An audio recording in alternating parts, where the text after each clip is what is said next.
Welcome to another episode of the Discourse KE. My name is Emmanuel Mamadi, and today my guest is Nelson Peter Kamau, an economist and a business consultant. Today we are going to discuss about the elections in the US and also about Trump. Welcome, Nelson. Thank you so much, Emmanuel. The US elections. What are the projections in the US elections? The projections by Ipsos and all the other pollsters have come out wrong because, we're talking after the election, the results have come out largely by more than 80%. And the outcomes have negated what the pollsters gave us as their own projections. And these pollsters include major media houses. None of them from CNN, Fox News, ABC, NBC have come out as near accurate pollsters. The margin of error has been exceeded by far by the actual outcomes of the electoral vote count in the US. So I do not believe. So that means you're inclined more to think about the pollsters as opposed to the media, what the media is saying the projections. The media has had its own projections. The pollsters have had their own. But by and large, the media has been broadcasting what the pollsters have been giving us. Because there is the element of skewedness or bias when media houses do their own polls, because certain media houses are perceived to be of certain political inclination. The CNN is known to be more liberal and leaning towards the Democrats. Fox News, Fox and Friends is known to be pro-conservatives, the Republicans, GOP. So you would assume that the polls they conduct will largely by and large be from their own audience who are supporters of a certain political faction. So pollsters are more accurate than media house polls. Okay, you've been an ardent supporter of Trump. Yes, I am a very ardent supporter of Trump, being an economist and eliminating emotions and all the other issues that may be of his own personality. I think in terms of economics, he has delivered, and he is the only, I believe, option America has to overcome. That's in terms of economics. What about in terms of leadership? Leadership is multifaceted. Mr. Trump has provided leadership globally, but it has been more divisive because he has called for responsibilities, countries to take responsibilities and to stop depending on the US on certain issues. For example, look at NATO. He has demanded that countries like Germany spend more than 4% or at least 4% of their GDP on defense because they are more reliant on American forces stationed in the European continent. He has demanded that. Though that doesn't sit well with these countries, and therefore it comes out as more abrasive or toxic. These countries actually complain about Mr. Trump. However, in the agreement that they have with NATO, it is actually what Mr. Trump is regurgitating. Spend about 4% or at least 4% of your GDP on your defense. And I think on NATO, we'll come back to NATO when you're talking about the achievements and failures of Trump, because he threatened to pull out of NATO and cut funds actually. He has actually reduced American troops in NATO because the countries have not complied with the agreement. So Trump has been caught, and in the recent election in the US, Trump has said the election has not been fair. He even came out and declared himself winner, and even lied. Trump has been caught lying to the media a couple of times in many other things, in many occasions, and even the truth meter said so. So what will you make out of this? You as an ardent supporter of Trump, do you perceive him as a liar? His personality has come under focus, and he's been more scrutinized than so many others. Everything Mr. Trump says today has been put into fact-checking more than Barack Obama or George Bush. And when we do fact-checking, in hindsight, we realize that they were also telling us things that were not accurate. But because of his personality, he's coming from a sorority lifestyle where he was the sponsor and manager of the apprenticeship shows and all that, he has attracted more scrutiny. So getting back to the US elections, Nelson, Trump in 2016, he refused to say that he will concede. And he only said it if I win. In 2020 presidential debate with Biden, he refused to say that he will concede also. Is this someone that you can bank on when it comes to the US democracy? What do you make of Well, that? I think Trump made it very categorical in the explanations that ensued those debates and within the same debates that if the electoral process will be deemed free and fair. At this point, we know that in 2016 there were claims of Russian collusion, and we know that he was accused of having benefited from the Russian collusion.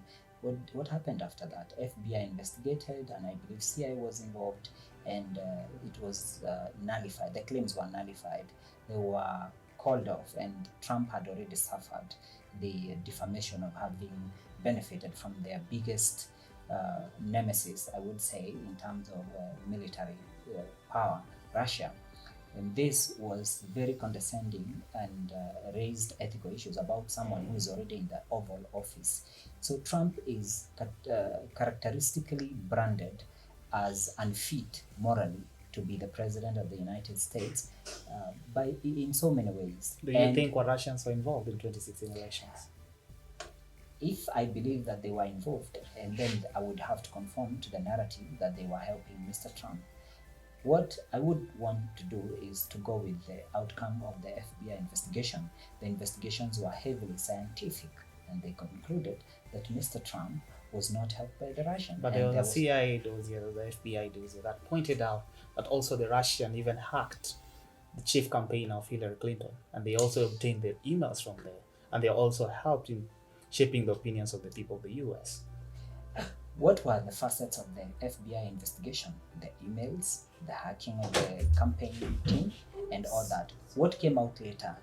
What came out later is that actually Obama's administration spied on the Trump campaign, and that is where that is claims that Trump was making, that they were spying. Listen, these are claims that were later on validated by even the loss of certain heads of the FBI, because the FBI was the body, the institution that was used by the Obama administration in the name of national security interest to spy on the Trump campaign. If there is anything unethical or unbecoming of a presidential candidate in the United States, the investigation should be transparent. Somebody should be called in to explain what is unclear about their behavior or conduct in the electoral process. What happened later on? All the information that was garnered by the FBI about Mr. Trump's campaign, and this came from the FBI themselves, showed that the information was handed over to the Clinton campaign. How the FBI later on investigated and found that Trump did not collude with the Russians to hack the emails and to emasculate the Clinton's head of campaign in a manner that influenced the American voter is clear indication that actually the American population itself is technologically advanced to actually get to unravel the mystery behind Madam Clinton's unbecoming behavior of deleting emails, using personal emails, the Benghazi scandal. According to you, the Russians hacked the US, but they only hacked the Democrats, but not Trump. To influence, it was not enough to influence the elections. Again, I would like to go with what the FBI concluded. Okay, let's not dwell much into that now. But according also to the fact checker, we've talked about Biden and Obama being into spying into Trump's campaign, and the fact checker said that was a lie. The fact checker pointed it out as a lie. Who is a fact checker? It is part of the big tech and big media. Who is the fact checker? Who owns part of the fact checker? The Murdochs? You want us to talk about the Murdochs as being part of the fact checker? Fact checker is contributed to by CNN and other major media houses. Of course, you'll mention CNN because you're an ardent supporter of Trump, and according to you, CNN is fake news, right? According to me, CNN is biased, but that doesn't mean that every piece of information coming from CNN is inaccurate. Okay. CNN has, let me just conclude because I think we have a local illustration with CNN. CNN rushes to generalize matters. We have in Kenya had a hashtag, someone tell CNN 4 times since Trump joined the Oval Office. Why? Because CNN was generalizing Kenya and giving inaccurate information and branding Kenya in a manner that was quite literally inaccurate and unrepresentative of our own country. That is CNN versus Kenyans. Why wouldn't we think that CNN is going to be biased? So you'd go with what the netizens are thinking on Twitter? It is not the Yes. netizens. You know, on Twitter is a display of the outcomes from so many sources. Okay, let's now move on now to the character of Trump. Now we've seen that Trump has been accused of racial and also misogynistic statements, and even in the last debate with Megyn Kelly, and also he said that I think he made fun of Megyn Kelly for having menstruation, and even made fun of it.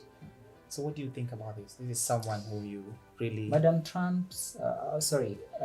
Trump's personal character, and I want to say it here, puts him out there as a normal human being. You remember in 2016, people tried to bring out the issue of the locker room conversations. You want to tell me as a man, you haven't come across a group of boys talking in a particular way about a girl they have fetishes for or with or other issues like that. Men have locker room conversations. Your ability to snitch on a man and bring it out when he is vying for the presidency But this doesn't hasn't happened make in you the a better previous- man. This is to say that Mr. Trump is a normal human being, and a normal human being, just even like our local leaders here in Kenya, and I think we've discussed this before, most leaders, global leaders, have skeletons in their closets.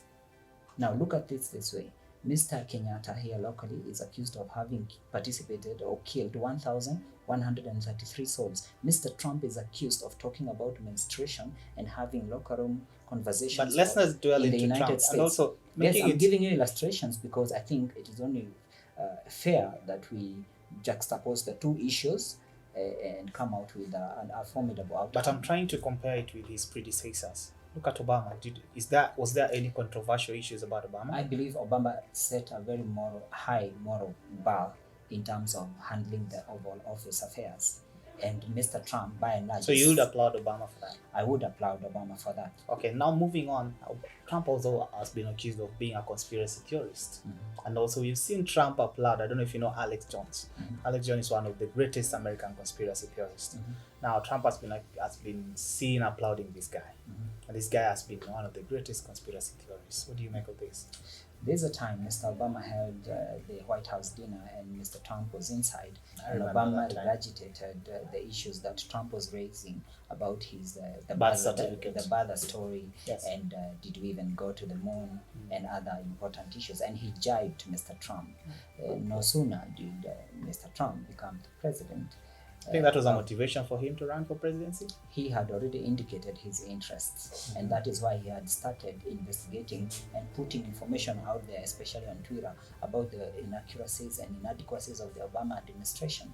But he was jibed in the White House dinner, and the issue was about conspiracy theories. Trump laughed them off and explained that it was within the President Obama's powers to entertain But he was pushing that issue too much about the birth certificate. Being an interested person politically, you would want clarity. There was no clarity until Mr. Obama himself provided his own birth certificate.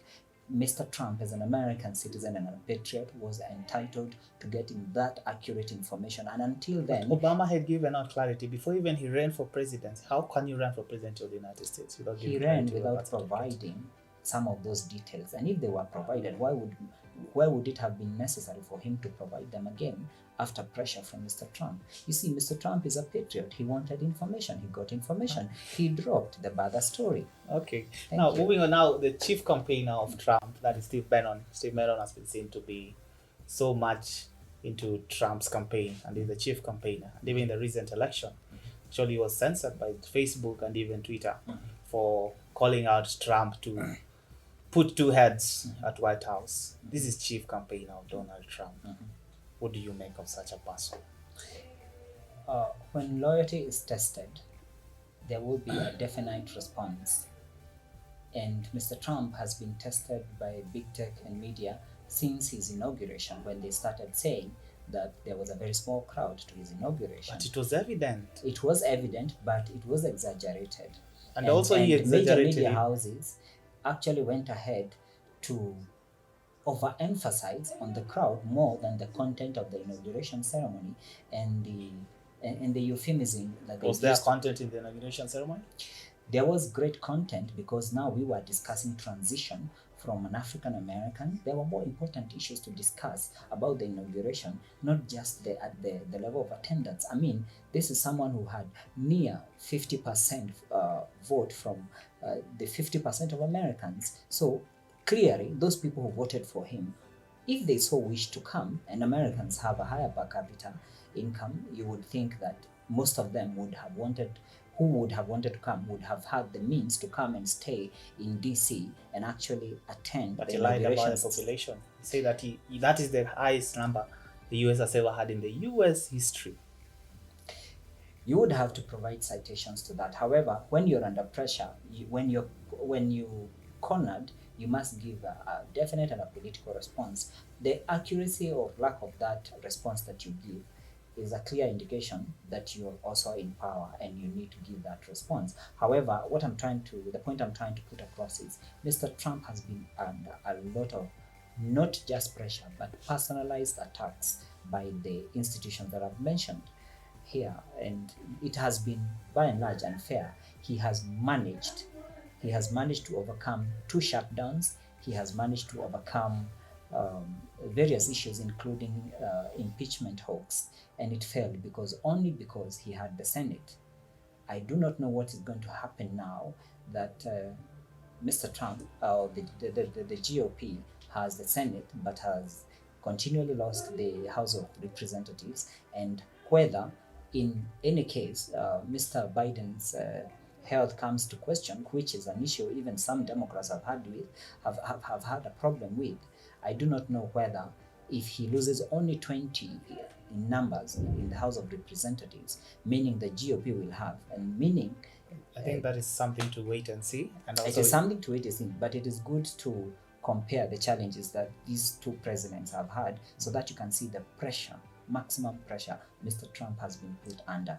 And all this time, he has managed to overcome the 2 shutdowns and actually forced the budget for the Mexican wall onto it. Of which he hasn't built the wall in Mexico. Excuse me, he has been constructing There's 10 miles. There's only a barrier there. There's only a fence barrier. He has been constructing 10 miles of a formidable wall in places and barriers in other places. Every week, the wall has actually cost the American taxpayer more. Of which he lied that the Mexicans will pay for the wall.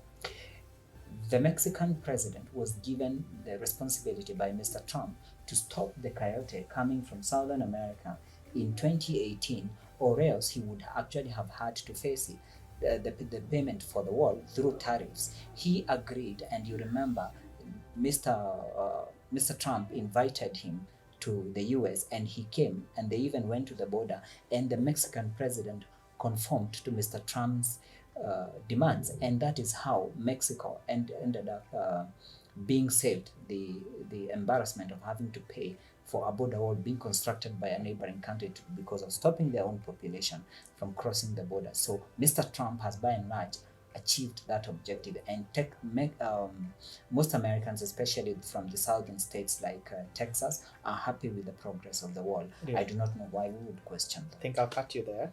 Just have to move on very quickly because of time also. Thank you. So let's see the relationship of Trump in the Middle East. How was the relationship of Trump in the Middle East? Mr. Trump has achieved various milestones in the Middle East, and some that have been antagonistic to American allies, and some that have been helpful.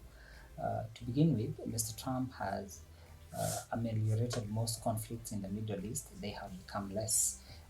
Beginning with Syria, where he stopped the American funding of the Syrian rebels, and that meant that assets for war going to ISIS were reduced, and we do not have ISIS anymore. Then go to Israel. Israel has always wanted to recognize Jerusalem as its capital. Mr. Trump, being an American president, and knowing that Israel has only one global friend who would stand with it, and has done that previously in times of acrimony in the Middle East, went ahead and recognized Jerusalem as the Israeli capital. After that, the countries that you would think would have put more sanctions or trade embargoes or travel restrictions and escalate isolation of Israel in the Middle East have actually gone ahead again under Trump in recent days, opened up their borders to Israel for business, for diplomatic relations, and and for foreign policy. These countries are UAE, we have Sudan, which is an Arab country by and large, we have Egypt on the way, and we have other countries that have signed in the Middle East. So you're putting this in the scorecard of Trump, and it's a win for him. This is a very huge scorecard for Mr. Trump's administration, and not just Mr. Trump, even for the ensuing American administration. This is something they will have to carry on with, because it is for the good of the Middle East. There's going to be less toxicity, less acidity in terms of foreign policy. There's going to be openness in index improved for the economies, because now we have aircraft landing from Dubai to Tel Aviv. We have aircraft landing from those other Middle East countries. Now we have Sudan, who have been brought on the table. They have agreed to compensate terror victims. In that way, they have also been removed from the list of countries funding terrorism, and that means they have now the capacity to have an open economy without trade neighbors. I wish to know more about you mentioned about the Trump having a relationship between Egypt and also Sudan and also Israel. Now, what is the bigger picture? Because for me, I understand that this comes at the cost of Ethiopia. Ethiopia, they're building the reconnaissance dam. So, and Trump, we saw the other day, he gave a statement, we are going to bomb dam. So is this at the expense of Ethiopians? The Renaissance Dam by Ethiopia is not something that Egypt would want or has asked to see vanquished from the face of the earth. It is something that Egypt wishes to have controlled access to, because it is only that way that Egypt will know that much of Nile's waters, which it depends on, is not being diverted entirely by Ethiopia to the dam. And that is the only thing Egypt wants. Egypt does not wish that Ethiopia did not construct that dam. They have only raised questions about they have only raised concerns about the quantity of water, volumes of water flowing upstreams to Egypt. Okay, I think there's much to discuss when it comes to that in the Middle East, but we'll take it for another day. So you are summarizing this whole thing. In case Trump is re-elected, what will Trump make of it? What will the Africa look like? And also, in case he's not re-elected and is out of office, what will be the legacy of Trump? Escalated or extended the trade pact certain African countries have with the US, called AGOA, African Growth Opportunity Act, and that means countries like Kenya, Ethiopia, Uganda, and Tanzania can continue exporting textiles without tariffs to the US. That means they're more affordable there, and that means the US is creating more employment in Kenya, and this is one of the growth pacts, that economic growth pacts and economic development pacts that the US has with Africa. That is one of them. Trump has reduced the escalation of conflict in Africa, whether be it through threats or through support militarily. The Trump administration has recently helped Kenya with military equipment. You've seen them with the Kenyan military, especially helicopters and transport aircraft. You've seen all that. And this is happening in so many cutting funding? Because you've seen in this so regime, he has cut funding. Yes, I'm getting to that one. Because of corruption, both in the US and in African countries that have been receiving funding, especially through USAID, United States Agency for International Development, especially in healthcare and related humanitarian interventions, you will note that the US cancelled the funding, or rather suspended the funding, but did not cancel. The funding was suspended because of allegations of misappropriation. It is not that Mr. Trump felt that America was saving the world and needed to stop doing that. It was done for a good cause. Corruption. So it's justified. It is justified. You as a consultant, were you affected in any way? I was affected as a health economist, and I understand because there has been corruption in the health sector, and you've seen the Kenyan Ministry of Health losing money even from WHO, not now even in the US. You've seen us losing money from the United Nations in excess of 2 billion shillings, again 3 billion shillings from USAID, the State Department agency, and this has by and large been due to corruption. No sooner had that happened than we had our own issues with COVID-19 funds, and we lost about 10 billion shillings that either is there but was misappropriated, or the spending cannot be explained. That summarizes our discussion today. Mr. Nelson Kamau, Thank you so much. thank you so Happy much for to be coming here. to the discuss. Thank you so much.